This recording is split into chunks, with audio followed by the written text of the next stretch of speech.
তো ভাই তোমরা আগে আমার এই ভিডিওটা দেখো, তারপরে কিছু বলতেছি। देखो इन सबको, ये मुझे राजा नहीं मान रहे। देखो तो कौन बनना चाहता है राजा।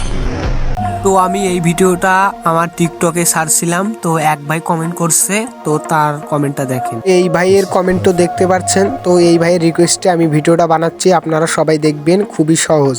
সর্বপ্রথম লল অফ ম্যাচ স্টার্ট দেবেন, দেওয়ার পরে আপনি একটি যে কোনো গান নেবেন, জুম করা, নেওয়ার পর জুম করবেন, করার পরে আবার একটি গান নেবেন, সঙ্গে সঙ্গে নেওয়ার পরে মোমেন্ট দেখাবেন, দেখার পরে দেখেন আপনার ভিডিওটা এরকম দেখাচ্ছে। আপনারা অনেকে কমেন্ট করেন যে ভাই আমরা এগুলো করি তবুও পারি না, তো ভাই এটা পারবেন কিভাবে? আপনাদের যার যার প্রোফাইলে আপনারা যাবেন, যাওয়ার পরে গেমটা খেলেছেন যেখান থেকে আপনি ভিডিও শ্যুট করেন ওখানে যাবেন, তো ওখানে টাচ করে দেখবেন আপনার ভিডিওটি হয়ে গেছে। ওটা ভালো লাগলো অবশ্যই লাইক কমেন্ট শেয়ার করে দিবা, আর অবশ্যই আমার কমেন্টে বলে যাবা যে ভাই তোমার ভিডিও দেখে আমি শিখেছি।